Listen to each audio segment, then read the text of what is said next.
Hello and welcome to YourTV's extensive coverage of the 2018 municipal election. This is Behind the Ballot, and joining me now is candidate for Deputy Mayor of Cobourg, current councillor Suzanne Seguin. Suzanne, welcome to YourTV. Thank you very much.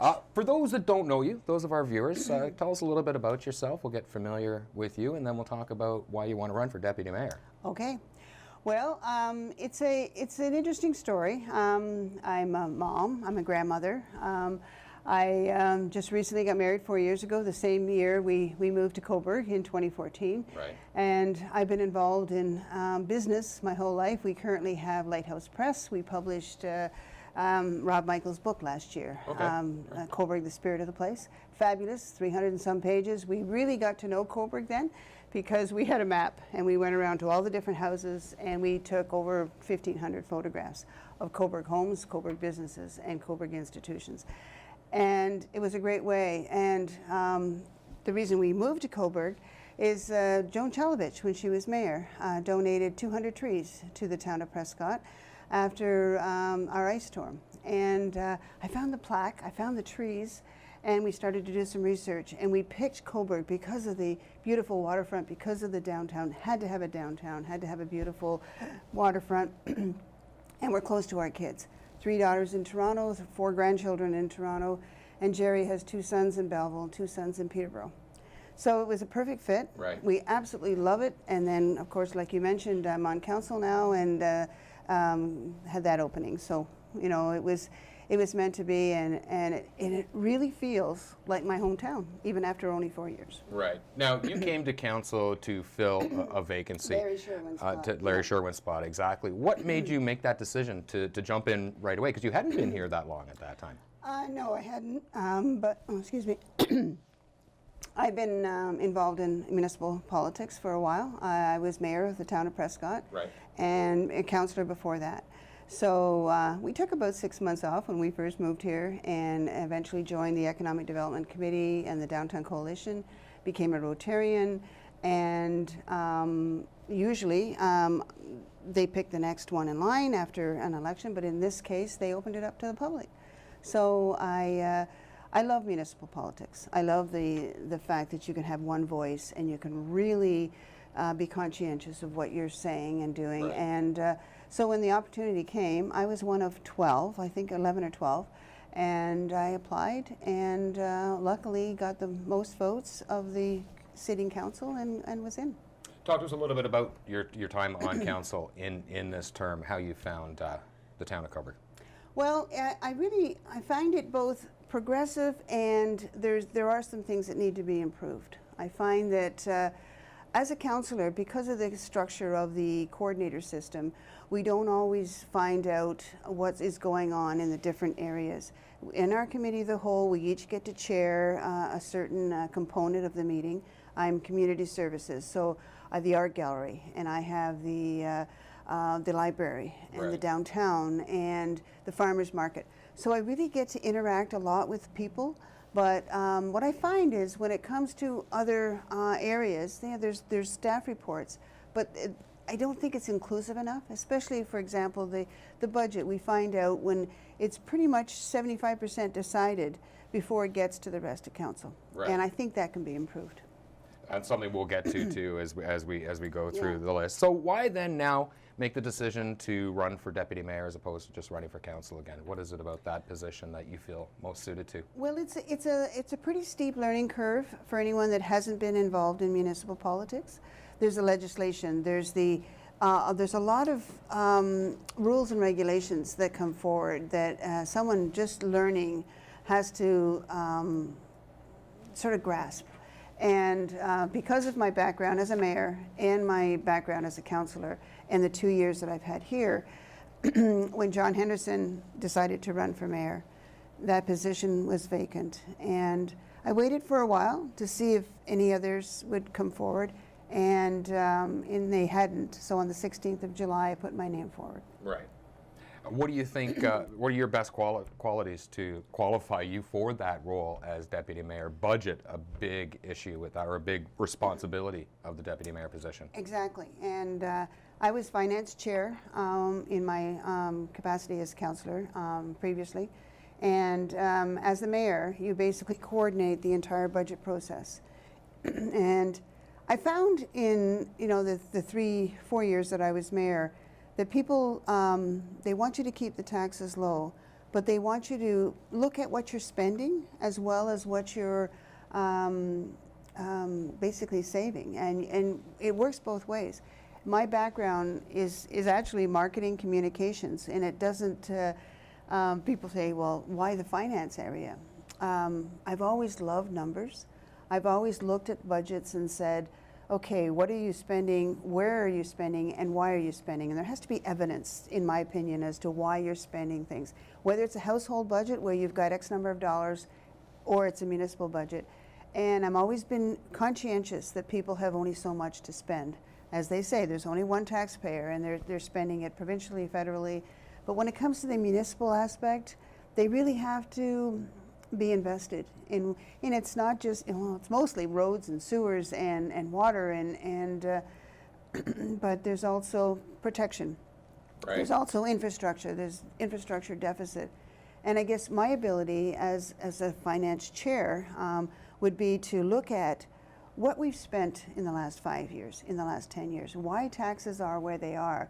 There's not a lot of room here because most of the costs are just that, infrastructure, protection, and water and sewer. And you basically have to look at how do we market our town? How do we make our town a better place for people that live here and keep those taxes low and fair?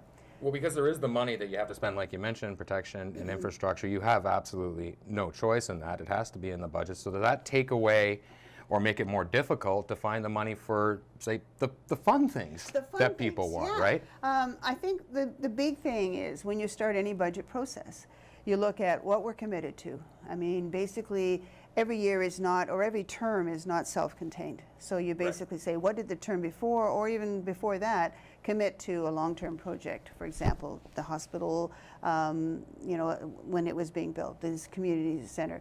So anything that's pre-committed, you have to look at what you have to pay. And that's number one. The second thing is to look at your overall budget and look at what your departments have spent and whether that was good use of the money. And because they all come forward. If you put forward a 1.2 or 1.5, don't go above that. They all start with 5 or 6 because that's what they want.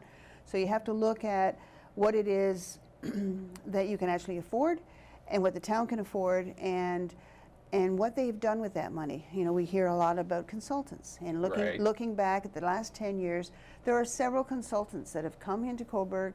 They've charged $75,000 to $150,000 for whatever. My job as finance chair and deputy mayor will be to look at, okay, what did you give back to the town? Whether it's the campus plan that was $75,000, nothing ever happened. Now the Victoria Park Square, that was another 100 and something. That was again for a Canada 150 grant. Right. But you have to look at the potential percentage, of potential of what that consultant can bring to the table. If he just gives you a report and you don't have an end use for it, then that's $75,000 to $100,000 that probably shouldn't be spent. What do you think about looking into the future as you're going through the budget process and things that you think or the people want that could be coming up in the future? When is the time to start looking at, maybe stocking money away for future endeavors? Every year. I think historically the town has done a 5-year plan, and I think you absolutely need that, both for the infrastructure deficit that every community faces, our crumbling roads, our crumbling buildings. Basically, you have to look into the future. And you also have to look in what you want the vision of Cobourg to be. If we keep adding buildings and we keep adding, communities or subdivisions or whatever, that comes with more staff. That comes with more structure. That comes with more cost. So we have to, first of all, decide what we want Cobourg to be. And other communities, other councils before us have done that.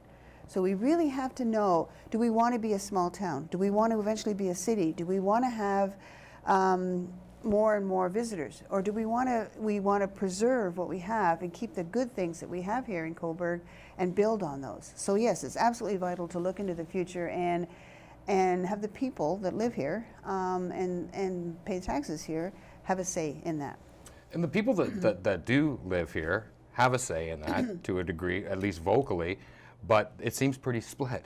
There's people that love more and more tourists coming in. There's people that think, no, you're taking our space away.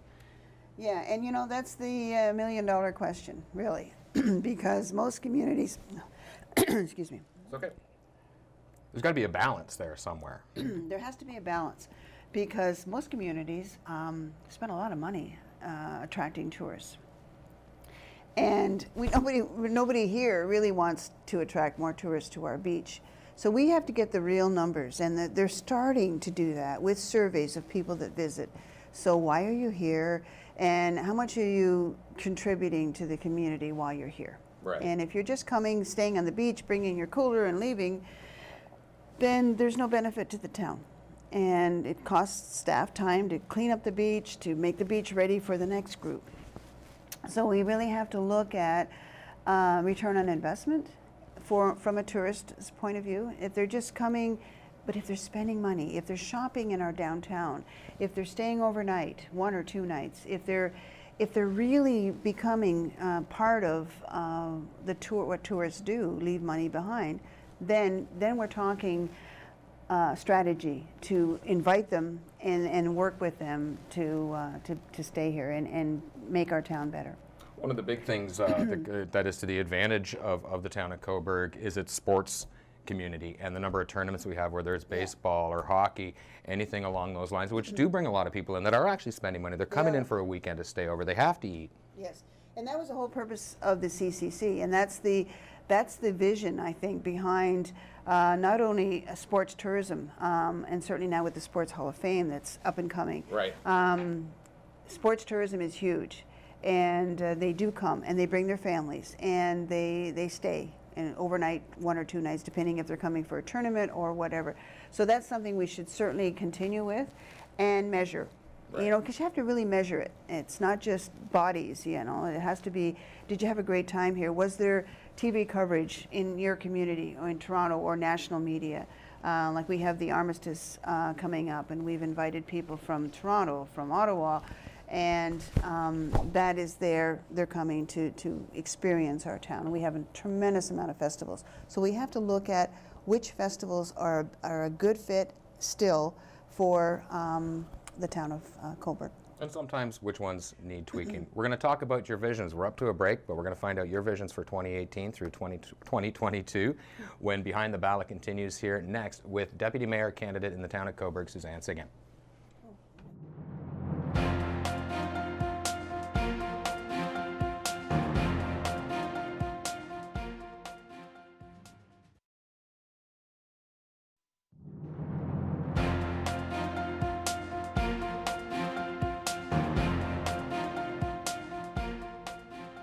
Welcome back to Behind the Ballot, YourTV's extensive coverage of the 2018 municipal election. We're having a chat right now with Town of Cobourg Deputy Mayor candidate Suzanne Seguin. Suzanne, I want to talk about your vision for the next 4 years with your run for Deputy Mayor. Let's talk first about building trust between the public and Town Hall.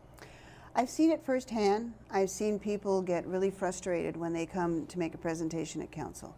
And the first thing is they make a presentation, and I make a point of listening to and having eye contact with the person making the presentation, because no one else does.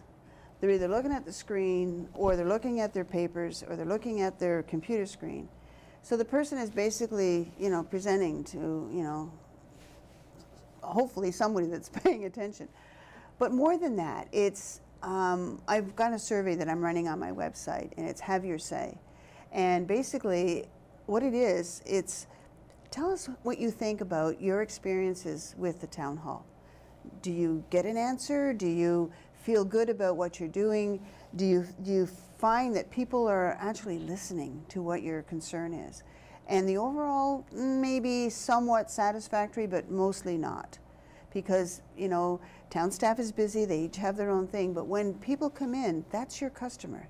That's who pays your bills, basically. And you really need to, that has to change. Whether it's customer service training or whatever, they have to put the people of Cobourg, and now granted some people are upset when they come in, and they're Sure. really concerned about an issue, whether it's a road or a sidewalk or whatever. And it's hard to get the right people to do the frontline service, but it's not just that, it's counselors.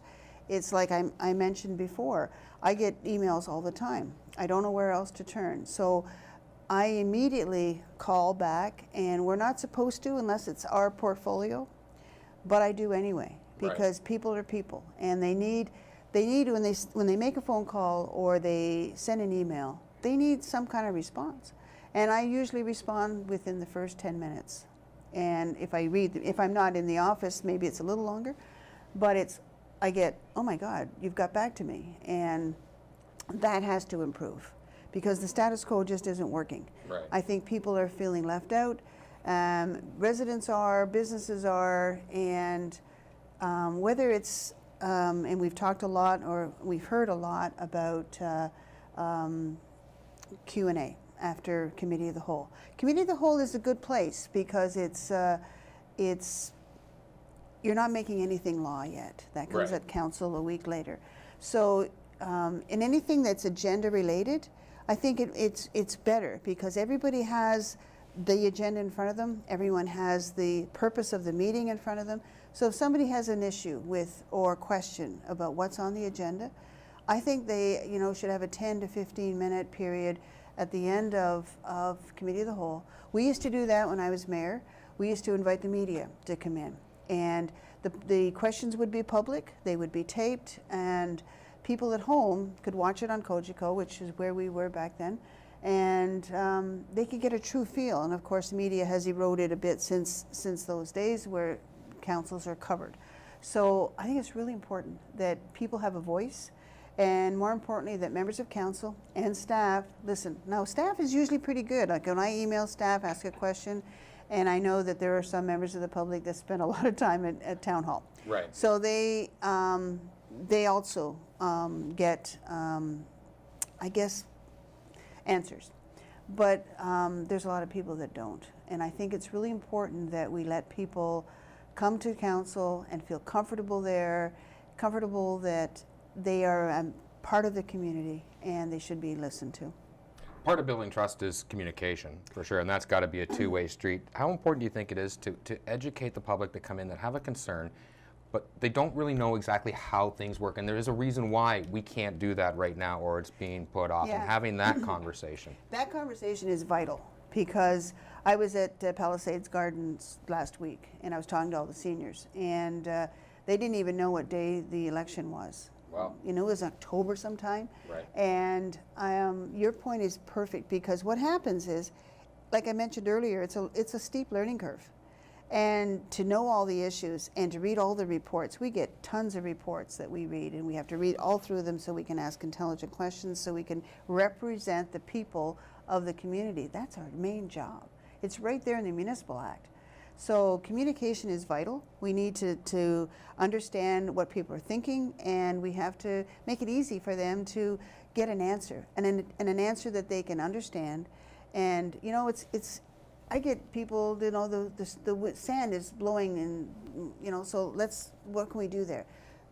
And I find out grass should have been planted 6 months ago or whatever. So I phone the Public Works, and then through that interjection, I get back to the individual or the group, and they feel better. If somebody listens to you and gets back to you, they may not always like what you have to say, but if you're at least honest and approachable, and you give them an answer, but I'll continue with this issue until it's resolved. For example, last night the East Pier came up, and we talked about Rotary putting the midway back on there for next year. But the report hasn't come back yet from the environmental engineers that have now dived, and we found out, but I didn't know till last night that component has actually been completed. So council needs to have better communication with staff, and so does the residents and the business owners. Right. Yeah, definitely that communication, very important. Let's move on to the next thing from your vision, from your website. Responsible management of Cobourg's waterfront and the lakeshore. Well, you know, it's the question. It was It the question 4 years ago, and we looked at this 600-page waterfront design and implementation plan, and we got it on a Friday, and we had to make decisions on this on the following Monday. And drafts were available, but the final version. So I looked at it, and it still included the expansion of the West Harbour. It still included the purchase of the boat lift, because it seems to be all about revenue generation, which is important. Right. But revenue generation is only one half of the equation. The other half is spending less money. And I think the two of them have to work together. So the waterfront should stay as it is. It should not be touched. I think there are other ways of balancing. The marina seems to be making money, a small profit. So let's continue on that. Let's take a look at we have 216 slips. Let's look at the 69 that are transient, turn those into seasonal. So we know we've got some money coming in. We don't know who the transients are going to be. So let's look at the economy of how that marina is run and make it better, make it more efficient, and make it the bottom line better. So we don't need to add slips. I mean, the slips, the repair and the addition of 50 slips is 1.2 million. Right. It's the fourth or fifth down, and there's 26 suggestions, or 26 years, 83 suggestions for this waterfront plan. Let's be a little smarter about it. Let's look at what we can actually accomplish with the money we have, and let's not add more. I mean, I talked to the dragon boaters, and I was down there when there's kids 18 and under. They've got their kayaks and their canoes, and that's where life is going now, with environmentalists and less cars, less boats. The boats leave gas in the water, and we need to have a balance. You mentioned balance. Yeah. We need to have a balance, and that small area, we love it there. The birds are there, and the people love the solitude. The kids like it, and we need to leave it as it is, and hopefully down the road make it a protected area. So that's as committed to this as I am. Right. And it could be something as simple too for the harbor is rearranging the boat slips that are there to make room possibly for more is something that could be looked at, I would think, as well. Well, you think of what a lot of the things in our official plan were put in place in the 80s. Right. Like Kerr Street, the full length of the town. And there's a lot of things that the vision for healthy and safe communities have changed a lot since the 80s. So we need to revisit where we're just going to, that's another thing, we have to do our zoning bylaw. Our official plan just got, and it's already 5 years old, and it just got approved. So we need to look at what we want Cobourg to be, keep the good stuff, and I think the waterfront is a precious asset, and certainly the West Harbour needs to be left just as it is. One of the big things in every small town, pretty much everywhere, is small businesses. And one of your visions is to launch an open for business resource for small businesses in town. Let's talk a little bit about that. Well, a lot of communities, and Cobourg is one, they have focused on manufacturing attraction. And we all know we do have a new cannabis firm that's coming in now, which is hopefully going to generate about 200 jobs. But the norm is small business generates jobs. People come in, they have an idea, and I have had probably 5 or 6 ribbon cuttings in the last few weeks, and there's a few more scheduled. Small business, they work long hours. They support their families, and they populate. Now, we've heard rents are high in downtown Cobourg. It's not just the Cobourg small businesses, the entire community. But I think satisfaction, I've heard from small business, they go to town hall and the walls go up. You know, we need this, we need that, we need drawings, $2,500 worth of drawings, and I understand the logistics of making sure that everything is to code and everything is done correctly. But we also have to listen to our small business owners. Venture 13, we're looking at that entrepreneurship venue, and that's great. Millennials and small families we need to attract. But small business, I think, is the core of our community. And if we can fill all the empty spaces downtown, we're slowly working toward that. But they have to feel appreciated. They have to have the knowledge, and that's why this resource will be what will happen when you decide to open a small business.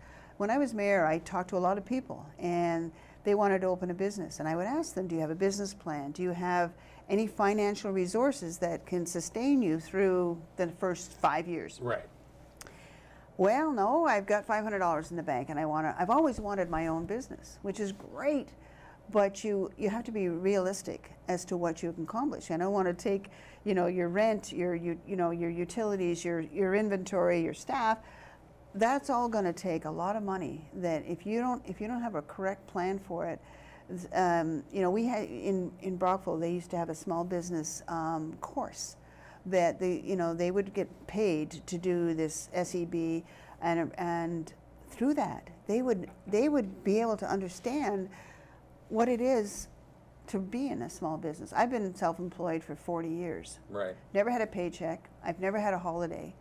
My daughter got married in Spain, so that really wasn't a holiday. But a small business owner has to make a living, basically. Lots of big issues to deal with. Suzanne, it's been a pleasure sitting down and chat with you. We're done already. Good luck on the campaign trail. Suzanne Seguin, running for Deputy Mayor in the town of Cobourg. You've been watching YourTV's extensive coverage of the 2018 municipal election. It's Behind the Ballot. Wow.